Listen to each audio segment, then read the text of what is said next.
She threw boiling coffee on my wife because of a seat, but she didn't know I own 62 airports around the world. What happened next made the entire plane gasp. Stick around till the end, and don't forget to subscribe for more stories where karma always serves hot, just like her coffee. It all started on a chilly morning when my wife, Emily, and I boarded a domestic flight from New York to Los Angeles, a short trip before we attended an aviation conference where I was set to announce the global expansion of my company, SkyLink Aviation Group, owner of 62 airports across multiple continents. Emily, despite her wealth and status as the CEO's wife, was the kind of person who smiled at flight attendants, helped elderly passengers lift their luggage, and always preferred to sit by the window to enjoy the clouds and sunsets that reminded her of freedom. That morning, the flight was packed, the air smelled of coffee and perfume, and everything seemed normal until she appeared, a loud, overdressed woman with oversized sunglasses, dripping jewelry, and an attitude that screamed entitlement. She strutted down the aisle holding a coffee cup in one hand and her phone in the other, talking loudly about how she always gets what she wants. Emily was already seated, quietly scrolling through photos of our kids, when the woman stopped beside her row and said sharply, "You're in my seat." Emily smiled politely and replied, "I'm sorry, ma'am, but my ticket says 12A, the window seat." The woman scoffed, "Impossible. I always sit by the window. Move." Emily stayed calm, offering to show her boarding pass, but the woman refused to look. Within seconds, her annoyance escalated into fury. She raised her voice, drawing attention from everyone around. The flight attendant came over, checked both tickets, and politely explained that Emily was correct. The woman's seat was actually the aisle seat, 12C. The woman, whose name I later learned was Karen, rolled her eyes and muttered, "Figures. People like you always think you can take what's mine." She reluctantly sat down beside Emily, grumbling the entire time. I was a row behind, watching but trying not to intervene yet, hoping it would settle down. But then, about 15 minutes after takeoff, when the seatbelt sign went off, Karen's behavior got worse. She, accidentally, elbowed Emily multiple times, complained that Emily's hair was in her space, and even rang the attendant to say, "This woman is making me uncomfortable." Emily, being her gentle self, apologized again and tried to read her book.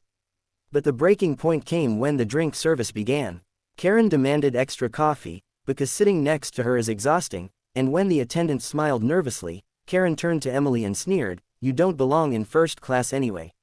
Emily's eyes welled up, but she stayed silent, knowing I disliked public confrontation. That's when it happened. Karen suddenly stood, grabbed her steaming cup of coffee, and poured it over Emily's head, shouting, "Get out of my seat."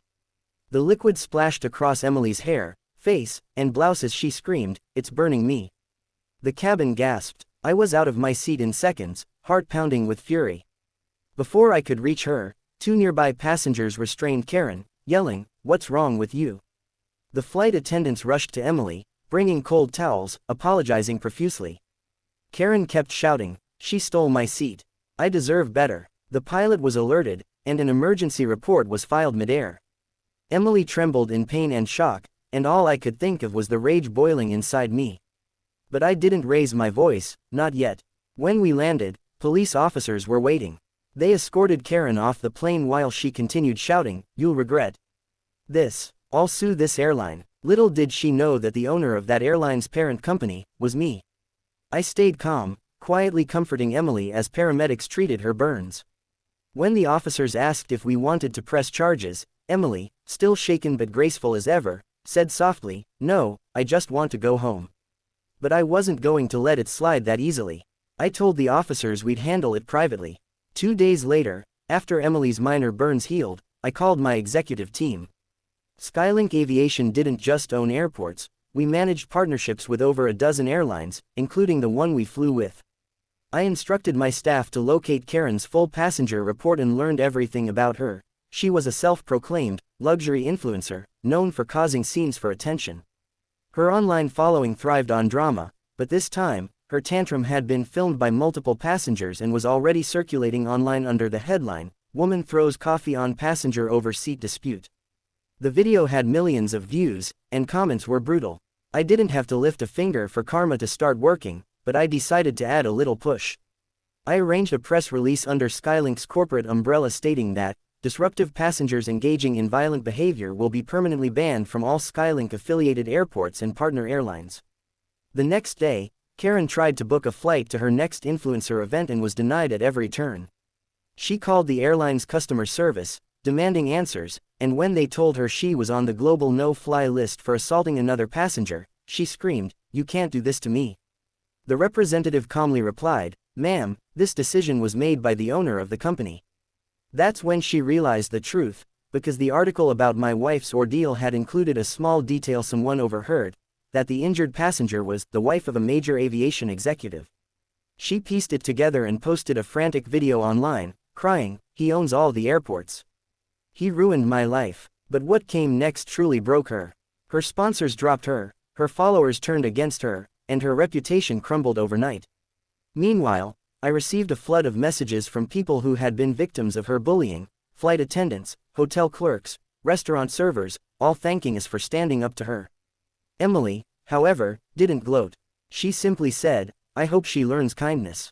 Months later, during a flight to London, one of my airport managers called me with surprising news: Karen had been spotted at the terminal, trying to plead her case to security. She was banned, jobless, and desperate. I personally approved the decision to let her speak with me through a secured video line. When her face appeared on the screen, she looked nothing like the arrogant woman on the plane. Her makeup was gone, her hair disheveled, her tone trembling. "I'm sorry," she whispered. "I didn't know who you were. I just wanted my seat." I replied calmly, "It was never about the seat, Karen. It was about how you treated someone who did nothing to you." She cried and begged for forgiveness. I told her I wasn't angry anymore but hoped she'd use this lesson to become better. Then Emily stepped into the frame, smiled softly, and said, "I forgive you." Karen broke down sobbing, and I ended the call. That day, Emily told me something that stuck with me forever: power means nothing if it isn't used with grace. Since then, SkyLink has started a campaign called Kind Skies, focused on promoting respect and empathy among travelers worldwide, dedicating part of our annual profits to training flight staff in conflict management. The video of Emily's forgiveness went viral, not because of the drama, but because of the compassion she showed. Ironically, a few months later, Karen began volunteering at an airport's lost and found department.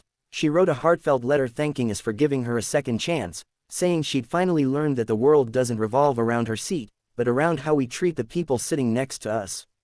So, the next time you fly and feel frustrated, remember, kindness is free, but arrogance can cost you everything. And if you enjoyed this story of karma, compassion, and poetic justice, make sure to hit that subscribe button, because life always has a way of rewarding those who choose respect over rage, and I'll keep sharing stories that prove it.